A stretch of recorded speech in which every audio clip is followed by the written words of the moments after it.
क्योंकि फ्यूचर में मैंने स्पिरिट में देखा है लोगों को रोते हुए, बहुत रोते हुए, इनोसेंट लोगों को रोते हुए, दुखी होते हुए, लेकिन कोई कुछ नहीं कर पा रहा। मित्र देशों और आईएनएफ की मदद पर निर्भर है पाकिस्तान। पाकिस्तान में आटे के लिए मारामारी है। आसमान छू रही है। गैस सिलेंडर की कीमतें 10,000 रुपए तक में बिक रहा है एक गैस सिलेंडर। बड़ी खबर पाकिस्तान से, जहां पर 3 हफ्ते का ही अब खर्चा बचा हुआ है। पाकिस्तान का विदेशी मुद्रा भंडार खाली हो रहा है। 8 सालों के निचले स्तर पर पहुंच गया है फॉरेन रिजर्व।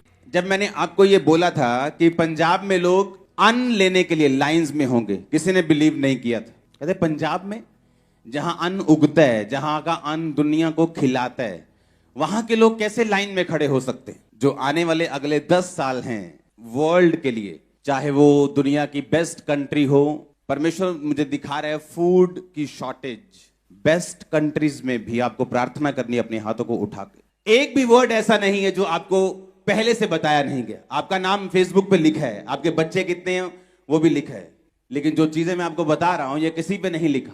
अगले 10 साल जो लीडिंग कंट्रीज हैं, जब लोग ग्रोसरी स्टोर्स पे जाया करेंगे, ऐसे लोग बताया करेंगे कि अच्छा कितने परिवार में मेंबर हैं, इतने, ओके आपको इतना मिलेगा। ये जस्ट स्टार्टिंग होगी, शुरुआत होगी। जो आने वाला समय है जहां पे जब परमेश्वर ने अपनी कलीसिया को लेके जाना और जो बच जाएंगे लोग, उनको बताया जाएगा कि अगर तुमने खाना लेना है तो तुम्हें यीशु मसीह को छोड़ना पड़ेगा, ताकि आने वाले टाइम में लोगों को मालूम होगा कि हमें तैयार रहना है। अभी आपको साल्वेशन इजी मिल रही है, आप मुक्ति प्राप्त करना चाहते हैं, आप आते हैं चर्च में, साल्वेशन ग्रहण करते हैं और चले जाते हैं। आने वाले समय में ऐसा नहीं होगा। यीशु मसीह को ग्रहण करना मतलब अपनी जान को दांव पर लगाना, राशन से दूर रहना, सोशल से दूर रहना, सरकारी चीजों से दूर है। ऐसा आने वाले समय में होगा। और ये एक सिंपल एग्जाम्पल होगी, जो जितने मिरेकल्स आने वाले 10 साल में होंगे, पिछले 2000 साल में नहीं हुए। मैं आपको बता रहा हूं, सिर्फ 10 साल में इतने मिरेकल्स होंगे, इतने लोग सेवा के लिए उठेंगे। अगले 10 साल में आप हैरान हो जाओगे। जो ढीठ सोल्स हैं, जो ढीठ प्रजातियां हैं, अगले 10 साल जो इस धरती पे होने वाला है, वो भी परमेश्वर के सामने घुटने टेक देंगे। आप बोलोगे ऐसा क्यों होगा? ऐसा इसलिए होगा कि जैसे जैसे ये अंत के टाइम, अंत का घंटा नजदीक आता जा रहा है, परमेश्वर ये चाहता है कि उसकी जो मैजेस्टी है, उसकी जो हॉर्न जिसको बोलते हैं, उसकी जो पावर है, उसकी जो प्रेजेंस है, वो लोगों को मालूम हो। आने वाले 10 साल में हर एक इंडिया का सेलिब्रिटी वचन सुन चुका होगा। हर सेलिब्रिटी, वो प्रभु में आता है नहीं आता है ये तो हर इंसान का पर्सनल मामला है। आने वाले 10 साल में हर एक सेलिब्रिटी वर्ड सुन चुका होगा, यीशु मसीह को जानता होगा, मिरेकल जानता होगा, पावर जानता होगा, वर्ड जानता होगा। बाकी उसका डिसीजन है वो क्या करता है। आने वाले 10 साल ऐसे मार्वलस होने वाले हैं। जो लोग पवित्रताई में होंगे, जो लोग सेवा करते होंगे, जो लोग परमेश्वर में बड़े और पूरे होंगे, वो चमकना अब छोटा होगा। वो ऐसे मारेंगे लिश्कारा, आंखें बंद कर देंगे लोगों की। आने वाले 10 साल, मैं सिर्फ 10 साल की आपको प्रोफेटिक वर्ड दे रहा हूं। जस्ट 10 ईयर, आने वाले 10 साल। शॉर्टेज अच्छी चीज नहीं, लेकिन ये होगा, पवित्र आत्मा कहता है। देशों के साथ, 1-2 देश नहीं, बहुत देशों के साथ फाइट करेंगे, बल्कि देश खाने के लिए। आपको हाथों को उठाना है कि परमेश्वर तेरे लोगों को तू बचा, देशों को बुद्धि दे। इन समयों में तेरा सुसमाचार तेजी से फैले। मांगो अपने हाथों को उठा के थैंक यू जीसस बोलते हुए। अगले 10 साल हमें तैयारी करनी है। अगले 10 साल में अगर आप खड़े रहे और सेकंड आप परमेश्वर की सेवकाई में रहे, हाँ, जितना भी हो सके। एक पास्टर की तरह तो हर कोई सेवा नहीं कर सकता, लेकिन अगले 10 साल अगर आप उस चीज में रहे, मैंने कहा चमकना छोटी बात है, आप लिश्कारा मारेंगे जबरदस्त। ये जो आप आज देख रहे हो, ये मैंने 15 साल पहले प्रोफेटिक वर्ड दिया था, जो आज आप अपनी आंखों से देख रहे हो।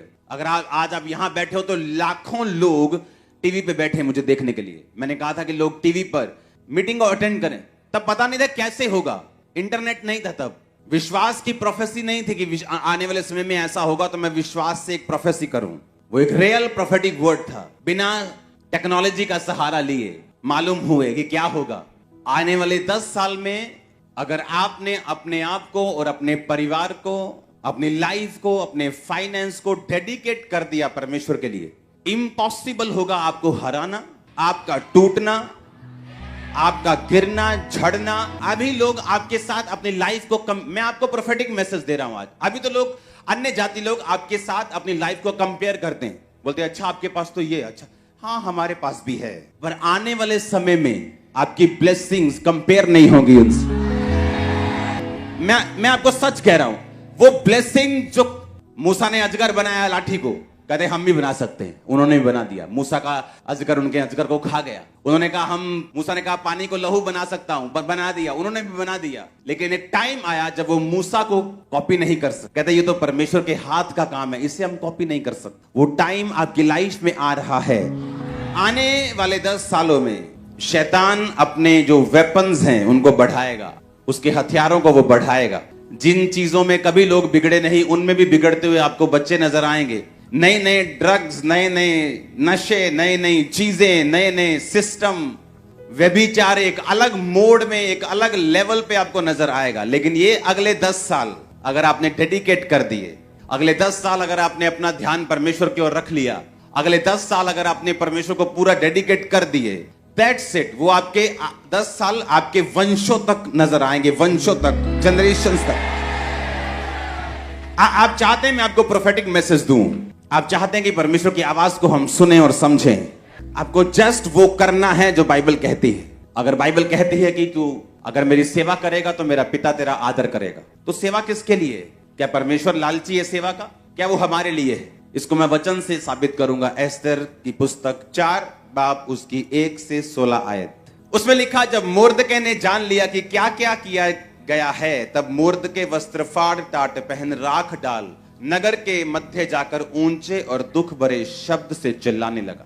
जब मोर्दके को मालूम हुआ कि मेरी सारी जाति को हामान नष्ट कर देगा राजा की आज्ञा पाकर, तो बाइबल कहती वो चिल्लाने लगा, रोने लगा, टाट पहन लिया।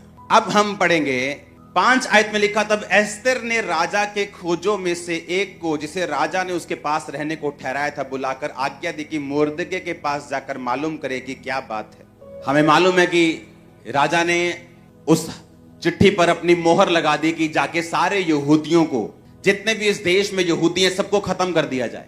किसी ने चुगली कर दी कि यहूदी लंगर नहीं खाते, प्रसाद नहीं खाते, राजा किसी भी टाइम तेरे खिलाफ हो सकते हैं, इनको मारना जरूरी है। राजा हमान की बातों में आके मरवाने के लिए चिट्ठी पे साइन कर दिए। जब चिट्ठी पे साइन हुए तो मोर्दके, जो एक वफादार सिपाही था राजा का, वो यहूदी था और वो रोने लगा और टाट पहन लिया। जब रानी को मालूम हुआ तो रानी ने कहा तू क्यों रो रहे? तो उसने बताया कि इस तरह की आज्ञा राजा ने दी है। 8 आयत में लिखा, फिर यहूदियों का विनाश करने की जो आज्ञा शूशन में दी गई थी, उसकी एक नकल भी उसने हताक के हाथ में एस्तर को दिखाने के लिए दी और सब हाल बताने और आज्ञा देने को कहा कि भीतर राजा के पास जाकर अपने लोगों के लिए विनती कर। तब हताक ने एस्तर के पास जाकर मोर्दके की ये बातें सुनाई।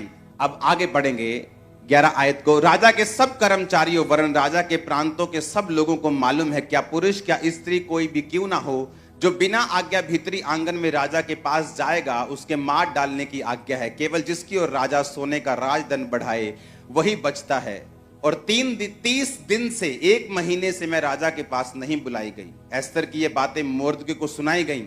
जब मोर्दके ने एस्तर के पास कहला भेजा कि तू मन ही मन विचार ना कर कि मैं ही राजभवन में रहने के कारण और सब यहूदियों में से बची रहूंगी, क्योंकि जो तू इस समय चुपचाप रहे तो किसी ना किसी को परमेश्वर किसी उपाय से यहूदियों का छुटकारा और उद्धार कर देगा, परंतु तू अपने पिता के घराने समेत नष्ट होगी। और क्या जाने तुझे ऐसे ही कठिन समय के लिए राजपद मिल गया हो। तब एस्तर ने मोर्दके के पास कहला भेजा, तू जाकर शूशन के सब यहूदियों को इकट्ठा कर, तुम सब मिलकर मेरे लिए उपवास करो, 3 दिन रात ना तो खाओ ना पियो। मैं भी अपनी सहेलियों सहित उसी रीति उपवास करूंगी और ऐसी ही दशा में मैं नियम के विरुद्ध राजा के पास भीतर जाऊं, यदि नष्ट हो गई तो हो गई। जब एस्तर ने भेजा अपने बंदे को, क्या बात है कि मोर्दके, उसका जो बाप समान मोर्दके जिसने उसको पाला था, क्यों रो रहा है ये? उसने कहा कि आज्ञा निकालेगी, सब यहूदी खत्म हो जाएंगे। उसने कहा तू जाके राजा को बोल, राजा से विनती कर, तू रानी है, राजा तेरी बात को सुनेगा। उसने कहा मैं 30 दिन से राजा के पास नहीं बुलाई गई हूं, क्योंकि जब राजभवन में जाते हैं, जब कोई बंदा प्रवेश करता है, जो अगर राजा ऐसे राजदंड बढ़ाता था इस तरह से, तो वही बंदा अंदर आ सकता था।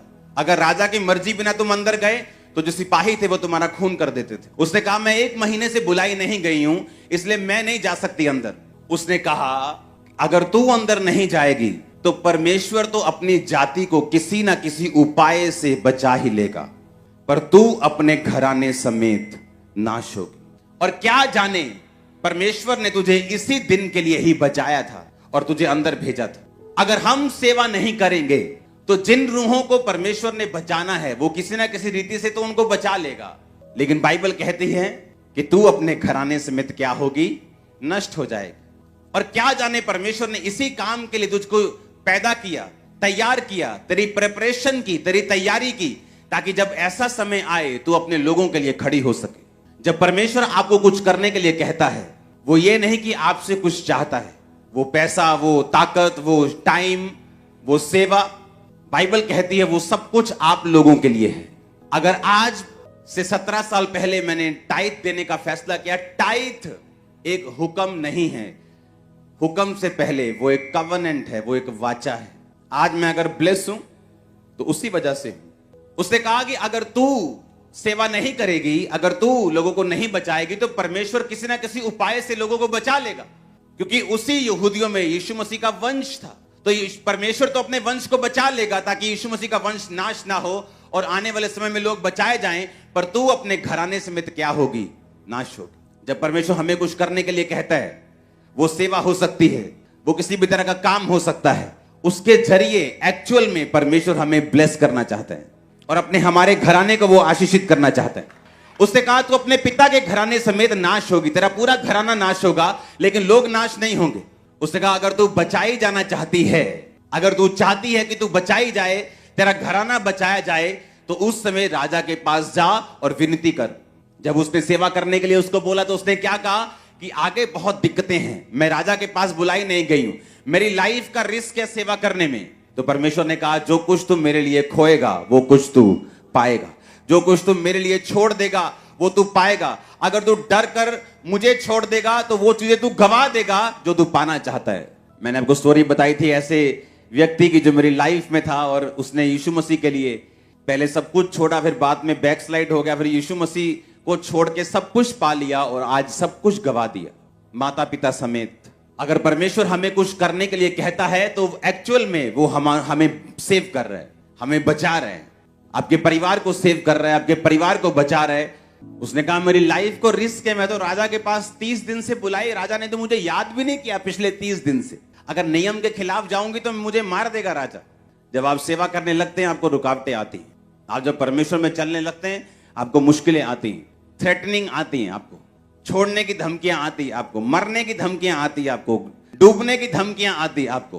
फिर परमेश्वर देखता कि आप उन धमकियों के बारे में ध्यान रखेंगे और अपने आप को बचाने की कोशिश करेंगे या परमेश्वर में अपने आप को डुबोने की कोशिश करेंगे। अगर आप परमेश्वर के लिए अपने आप को डुबोने की कोशिश करेंगे वो आपको तैरना भी सिखाएगा, ऊंचा होना भी सिखाएगा। और अगर आप परमेश्वर को छोड़ देंगे कि मैं मर ना जाऊं तो वो लाइफ जाने वाली, वो फाइनेंस जाने वाला है, वो परिवार भी जाने वाला, उसे कोई रोक नहीं सकता। फिर एक्चुअल में परमेश्वर उन्हीं को ब्लेस करने के लिए आपको ये कहता है। उसने कहा मैं बुलाई नहीं गई हूं, क्योंकि जब आपको सेवा करनी होती है आप उसे आराम से नहीं कर सकते, आपको चैलेंजेस आएंगे, वो चैलेंजेस लाइफ पर भी बना सकते हैं, वो चैलेंजेस कई तरह के हो सकते हैं, वो चुनौतियां कई तरह की हो सकती हैं, लेकिन बाइबल कहती है उसने वो चैलेंज लिया, उसने कहा ठीक है आज से तुम उपवास करो 3 दिन रात के, मैं भी रखती हूं, मैं नियम के खिलाफ जाऊंगी, नियम के क्या करूंगी, खिलाफ जाऊंगी, और फिर मैं जाके राजा को बोलूंगी। और बाइबल कहती है जब उसने परमेश्वर की ताकत का सहारा लिया, नियम के विरुद्ध राजा के पास गई, परमेश्वर ने राजा के दिल में उसके लिए फेवर डाला, वो भी बचाई गई, मोर्दके बचाया गया, यहूदी बचाए गए, पूरी जाति बचाई गई, हमान नाश हुआ, उसका घराना नाश हुआ, जो लोग उनको नाश करना चाहते थे। एक स्टेप परमेश्वर में लिया गया, वो कितनी बड़ी बरकत को पैदा कर सकता है, जस्ट एक स्टेप लिया गया।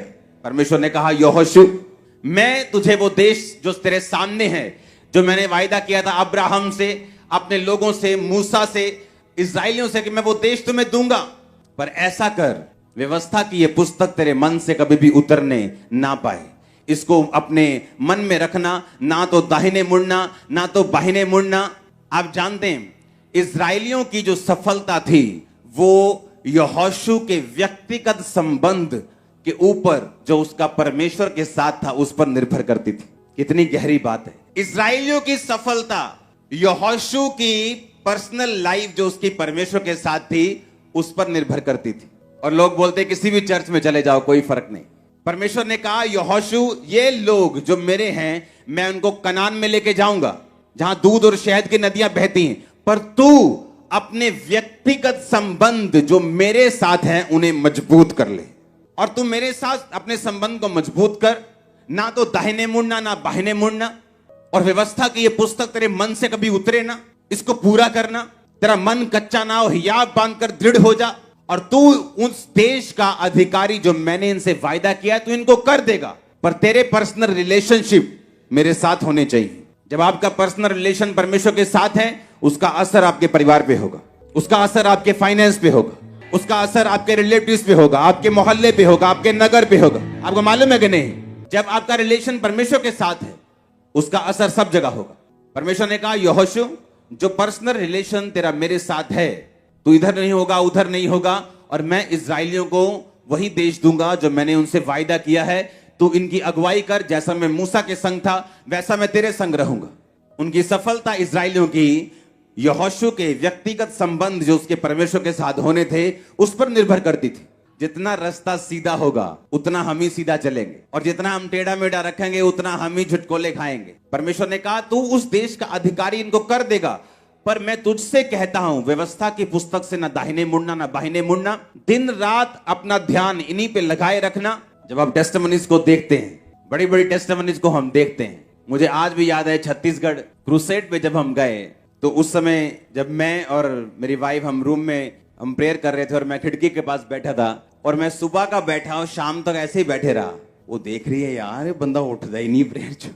वो सिंगल रूम था ना, तभी बाहर गए थे, तो वैसे मैं अपने प्रेयर रूम में होता हूँ। सुबह से लेके शाम तक जब प्रेयर हुई, सुनो मेरी बात, मुझे इंग्लैंड में लोग लेने आए, आपको चलना है, आपको ये मार्केट जाना है, वो जब क्रूसेड हुआ, मैं किसी परमेश्वर को जब जान जाता है तो परमेश्वर को जानने का मतलब है आत्मा को जानना। हमारे अंदर जो आत्मा है उसको जानना। परमेश्वर की आराधना करने से प्रार्थना में बल और पवित्रता आती है, सिर्फ आराधना करने से। क्योंकि आराधना करने से जितने ऋषि मुनि महान परमेश्वर ऋषि 2025 साल पहले आए थे, उससे पहले परमेश्वर था, लेकिन उसकी आराधना होती थी। चंद्रमा में साधु महात्मा जो भी बैठते थे आराधना। क्योंकि हम क्या करते हैं, हम जिसकी आराधना करते हैं उसकी आराधना इतनी सी होती है कि हम उसकी तारीफ बड़ी करते हैं। जो यीशु मसीह ने यूहन्ना 4 में कहा था, हम उसकी आराधना करते हैं जिसको हम जानते हैं। तो जो आराधना करते हैं, जो परमेश्वर बोलते हैं कि आदर महिमा और स्तुति के योग वही है, तो उसकी आराधना जितनी भी की जाए उतनी क्या बोलते हैं कम है। हम किसी की आराधना लेके, चलो मूसा की आराधना ले लेते हैं लोग, किसी भगवान ले लेते, तो उसकी आराधना सीमित रहेगी, लेकिन इसकी अनंत है। तो इसलिए आराधना करने से प्रार्थना में बल आता है, पवित्रता आती है, और भक्ति पक्कर ज्ञान का फल लाती है। जब आप आराधना करोगे तो परफेक्ट होगे, जब आपकी प्रार्थना में बल आएगा, और जब बल आएगा तो भक्ति आएगी, भक्ति पक्कर ज्ञान बन जाएगा। ज्ञान को बोलते हैं पवित्र आत्मा। फिर पवित्र आत्मा आपके अंदर आएगा, कोशिश करता आने की, लेकिन जब तक नहीं पकता है तो नहीं आता है। तो इसका चिन्ह यह होता है कि मनुष्य नर्मदीन होता है और मनुष्य के अंदर बाहर एक जैसा होता है। जब ऐसा होता है तो मनुष्य का चिन्ह ये होता है, अंदर भी एक जैसा होता है और बाहर भी एक जैसा होता है। इसका उदाहरण यीशु मसीह ने बहुत अच्छी तरह दिया कि तू अंदर का बर्तन मांज लेगा, साफ का बर्तन तेरा चमक जाएगा। तो मनुष्य को अंदर भी एक जैसा होना चाहिए और बाहर भी एक जैसा होना चाहिए। और लगता है मनुष्य को कि यार मैं एक जैसा नहीं हूं, तो परमेश्वर के पास में जाना चाहिए, बोलना चाहिए, प्रभु मैं अंदर से अच्छा हूं लेकिन बाहर से खराब हूं, मुझे एक जैसा चाहिए। कोई बर्तन आप जो लेते हो उसको अंदर से मार दो, बुरा से गंदा दिखेगा तो आप नहीं करते हो, दोनों तरफ से मार दो ना उसको। तो हमारा दोनों तरफ से मरना चाहिए। आखिर क्यों कैसे लोगों के साथ चमत्कार होते हैं, क्यों और लोगों के साथ क्यों चमत्कार होते हैं, चमत्कार क्यों करते हैं? किसी के एक शब्द से शैतान भाग जाता है। एक प्रार्थना करी और शैतान तीर मिला जाता है और भाग जाता है। और कई लोग पूरा संदेश सुना देते हैं लेकिन फर्क नहीं पड़ता है। क्यों नहीं पड़ता है? तो हलचल नहीं होती, क्योंकि वो सामर्थ उनके पास जब तक नहीं आती तब तक दिखावा काम करते हैं। अगर आप दिखावा काम करेंगे तो सामर्थ आपके पास कभी नहीं आएगी। अगर दिखावा करोगे कि मेरे को लोग देखे कर रहे, मेरे को ये तारीफ करे, तो वो सामर्थ आपकी चली जाएगी। इसलिए संसार में नरक भरा पड़ा है और स्वर्ग खाली है। इसलिए आपको ये प्रसिद्धि देने वाला परमेश्वर ने जो कहा है, यीशु मसीह ने हर बात कही है कि तू कोठरी में बैठ, मैं तुझसे बात करूंगा। तो अगर आप प्रसिद्धि चाहते हो कि लोग देखें, तो वो चमत्कार नहीं होगा। पर जो अपने घुटने के पास बैठता है और बड़ी ईमानदारी से अपने आप को जांचता है, अपनी बड़ी ईमान जांचता है, शैतान उसके हृदय को नहीं छू सकता, क्योंकि जो यीशु के आगे घुटने बैठता है तो उसका अहंकार लग जाता है। अब जैसे परमेश्वर बोलता है क्षमा की बात, किसी के आगे आप क्षमा मांगो, उसके आगे घुटने टेक दो, तो आदमी क्षमा करता है कि उसका अहंकार लग जाता है कि नहीं मैं क्षमा नहीं मांगूंगा, नहीं मैं इसके आगे झुकूंगा नहीं। जब हमारे घुटने टिकते हैं वो अहंकार लग जाता है। तो सोचो उस परमात्मा के जब घुटने टिकते हैं, जब परमेश्वर के आगे घुटने टिकते हैं, तो अंदर जो आपके अंदर क्या बात करना हो पवित्र आत्मा बताता है। आपने घुटने टेक दिए, फिर आपकी कमजोरी, आपके गुनाह, आपके पाप पवित्र आत्मा बताता है कि बोल, परमेश्वर के सामने बोल। फिर हम बोलते हैं प्रभु मुझसे ये भी हुआ है, क्योंकि आपने सरेंडर कर दिया। क्योंकि सरेंडर करने का मतलब यह है कि जिस परमेश्वर के सामने हम सरेंडर कर रहे हैं, वो उसको दुगना करने की भी उसमें ताकत है, उसमें क्षमा करने की भी ताकत है। शरीर वासना को खींचता है, शरीर वासना को खींचता है और प्रेम आत्मा को खींचता है। इसलिए आत्मा में बन रहो। अच्छा बताओ, दो लकड़ी आपको रास्ते में मिल जाए, एक टेढ़ी है और एक सीधी है, तो हम इसको उठाएंगे, सीधी को उठाएंगे। तो इसी प्रकार अगर हमारा मन टेढ़ा है, हमारे मन में टेढ़ापन है, वो हमारे आत्मिक जीवन में जंग लगा देता है। ये बातें सिर्फ हमको जांचना है।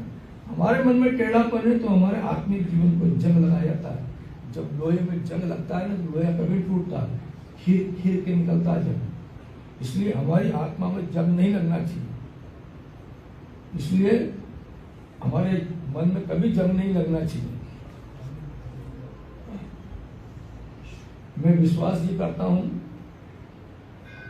कि जो व्यक्ति पवित्र आत्मा को भरा रहता है, जो लोग बोलते हैं कि मैं पवित्र आत्मा से भरा हूं, ये मेरा विश्वास है कि जो व्यक्ति पवित्र आत्मा से भरा होता है, वो निरंतर यीशु मसीह के अपने आप को समर्पित करता रहता है, पूर्ण रूप से सरेंडर करता है।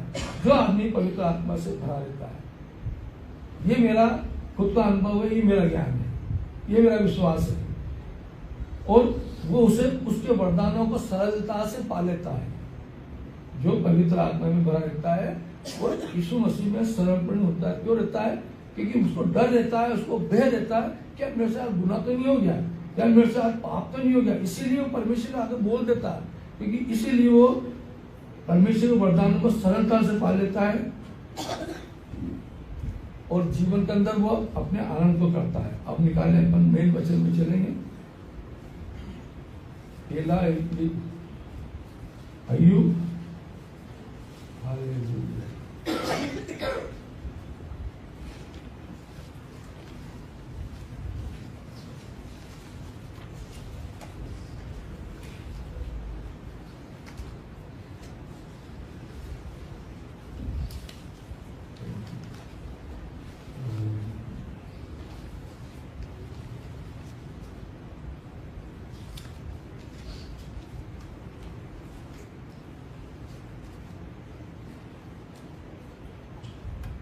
अय्यूब के अंदर अय्यूब, परमेश्वर और शैतान, इन तीनों व्यक्ति। पहले सबसे पहले हम हमारे परमेश्वर की शुरुआत करेंगे, उसके बाद वचन में जाएंगे। निकाले मत्ती अध्याय 27, उसका 29-30।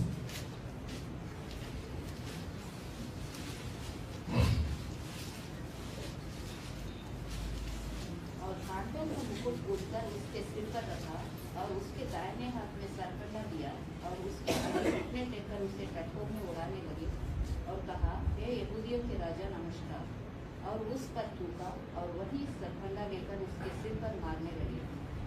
जब वे उसका टट्टा कर चुके तो वो चंगा वो भागा उस पर से उतारकर फिर उसी के कपड़े उसे पहनाया और क्रूस पर चढ़ाने के लिए ले चले। यहाँ पर उस परमेश्वर को मारकर सबसे बड़ी बात यह है, उसको मार रहे हैं, चलो ठीक है, इल्जाम लगाया, लेकिन सबसे बड़ी बात है कि उसको थूक कर उसका इकट्ठा कर रहे हैं, उसका मजाक उड़ाया जा रहा है। हमको किसी को नीचा नहीं दिखाना चाहिए। ये जीवन के अंदर बिल्कुल समझ लो कि तुम बड़े बन गए, तुम महान बन गए, किसी को नीचा नहीं दिखाना। प्रभु यीशु जो नीचा दिखाते हैं तो ये परमेश्वर को भाता नहीं है, क्योंकि परमेश्वर का कट्ठा उड़ाया गया, परमेश्वर की हंसी उड़ा के थूका गया, और सबसे बड़ी बात उसको बोली, जब थूक के पता हम कौन है, जिसका सब कुछ दिखता है, उसका कट्ठा उड़ाया गया। किसी का मजाक मत उड़ाओ, किसी को नीचा मत दिखाओ, क्योंकि आप किसी को नीचा दिखाओगे ना तो परमेश्वर की कमाई में आपका बहुत कुछ चला जाएगा, आत्मिक कमाई में बहुत कुछ चला जाएगा, क्योंकि परमेश्वर को भाता नहीं है। आप जब यीशु मसीह को बहुत बारीकी से जानोगे, प्रभु के दासों के द्वारा समझोगे, तो बहुत बड़ी बातें, वो छोटी छोटी बातों बताता है। जिस नाप से तुम नापते हो उसी नाप से तुम्हें नापा जाएगा, जो भरा वही बाहर निकलेगा। वो छोटी छोटी जो बातें हैं जो प्रभु कह चुका है कि हमारे जीवन को करती है, तो किसी को नीचा दिखाने का काम नहीं करे। जब यीशु पृथ्वी और स्वर्ग के बीच में लटका हुआ था, एक महत्वपूर्ण बात छोटी सी बताऊंगा, ज्यादा नहीं बोलूंगा। लटका हुआ था तो यीशु को असहनीय दर्द हुआ था, जो दर्द सहने से बाहर दर्द था, लेकिन दर्द सहते हुए भी ना तो उसने कोई शिकायत की, ना अपने पिता से निवेदन किया। हम दर्द में भरते तो चिल्लाते हैं, किसी को पुकारते, लेकिन किसी से भी उसने दर्द नहीं किया, ना पिता से कोई शिकायत नहीं की उसने, लेकिन उसने ये शब्द कहा था, मैं प्यासा हूं। ये उसकी असीम पीड़ा का व्यक्त किया, वो हम सब के लिए थी कि मैं प्यासा हूं। ये भावना परमेश्वर यीशु की देखें आप, कि मरते वक्त भी जिन्होंने मारा वो क्यों तो दिमाग में नहीं है, लेकिन एक प्यास थी, एक स्वर्गीय प्यास थी मन के अंदर मरते हुए। जब आदमी मरता है ना, हिंदू में गीता, मुसलमानों में कुरान, ईसाई में बाइबल सुनाते हैं। क्यों सुनाते हैं मालूम? ये सुनकर, परमात्मा का वचन सुनकर इसको मोक्ष मिल जाए। मोक्ष का मतलब होता है मोह का त्याग होना। मोक्ष का मतलब गीता पढ़ी सुनाई और बच्चे रहे तो उसके मन में गीता का शब्द नहीं आएंगे कि मेरा क्या है, कुरान सुनाए शब्द नहीं आएंगे, बाइबल सुनाओगे शब्द नहीं आएंगे। उसके अंदर तो ये शब्द आएगा कि मैं मर रहा हूँ, मेरा इस बेटे का क्या होगा, मेरी इस बेटी का क्या होगा, उसका फलाना क्या होगा, वो शब्द नहीं आएगा। क्योंकि मोह और वचन, परमेश्वर वचन मोह को छुड़ाता है। जब शुरू से हम वचन को पढ़ते हैं, जब हमारा अंतिम समय आएगा, हम मरते हैं, तो अंतिम समय में वचन पोछे मारता है, छोड़ इसको, जो मोक्ष मैं दिलवाऊंगा, ये सब कर लेंगे। इनको तूने, इनको तेरे को तेरे पिता ने पाला, इनको पाला, इनको भी पाला, सबको पालने वाला मैं हूँ। उस टाइम जो मोह छूटता है उसको बोलते हैं मोक्ष होना।